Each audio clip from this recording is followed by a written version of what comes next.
When you think of an ant, what do you think of? You're probably thinking it's a bug with 6 legs, 2 antennae, and you may be thinking about the time you let your kitchen floor get too sticky. I want you to stop what you're doing right now, and I want you to draw an ant. It's okay, I'll wait.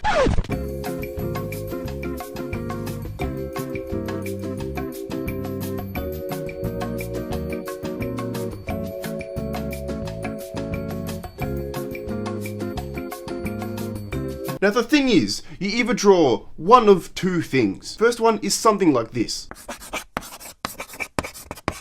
Let's unpack this. Now, while most people would understand what you're trying to convey, it's not exactly correct now, is it? Let's look at image 2.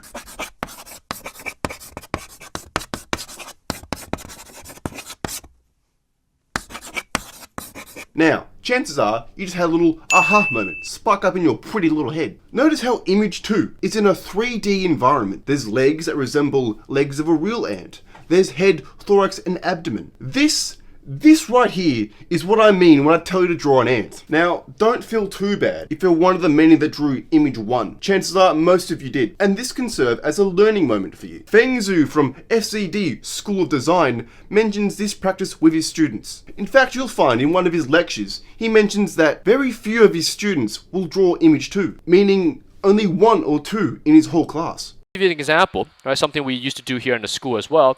We ask students to draw as an ant. You don't have to look good, just draw as a very simple ant. And if you have something like 15 students in a class or 20 students, you get back 20 different ants. You get that kind of ant.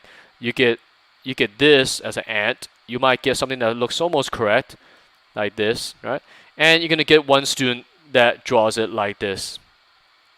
Okay, 1 or 2, very rare. Okay, the student A types are actually quite rare.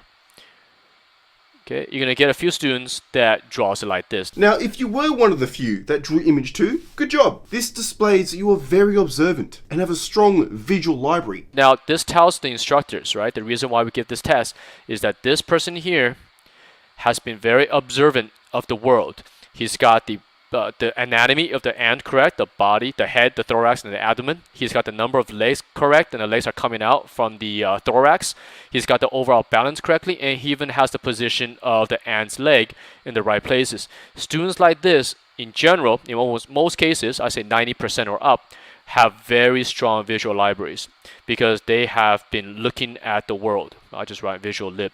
Now let's say the failures of this test wanted to be like the eternally gifted that passed the ant test. What would the next step be? Well, the ant test is primarily a test of the visual library. Now, what is a visual library and how does one improve upon it? A visual library is a collection of images that you have stored in your brain. Basically, your understanding of how things look in reality. Now, to improve your own visual library, we basically just look at things.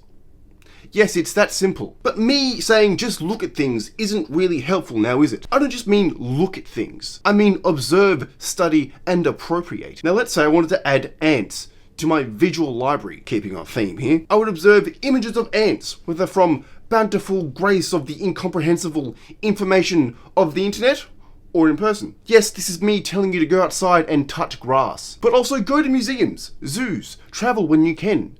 These experiences are highly valuable. In-person observation is the one that I recommend, but I understand that can be difficult. Otherwise, you always have video games. Now that we have observed, how do we cement the image of an ant in our head? This is where we study. And by study, I mean draw lots of ants.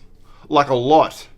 Draw ants from one angle, draw ants from this angle, draw ants from that angle. Are you getting the point yet? Basically, we want to burn the image of ants into our brain to the point we know every crack and every crevice of an ant. Well, then what? I mean, you could stop here if you wanted to, but is merely knowing how to draw something useful when it comes to concept art and design? I mean, maybe a little bit, but really we need to appropriate the image of an ant. What if you get a design prompt of an ant alien creature-like thing? Well, what we do is we build and appropriate our understanding of what an ant looks like. Because remember, we need our audience to realize this is an ant, but you also need to design something that isn't quite an ant. Doing something like this is impossible if you don't know what an ant looks like. But now, thankfully, we do know what an ant looks like, thanks to all the work we did. Maybe we add a giant horn, long antennas, and beef him up a little bit. Maybe we make a humanoid creature. Or maybe we make a disgusting grub queen ant looking thing. The possibilities are endless, but only possible when we build upon our existing understanding of this subject matter. And now you see why developing your visual library is so important. And now hopefully, you will pass the ant test this time. If you made it this far, thank you.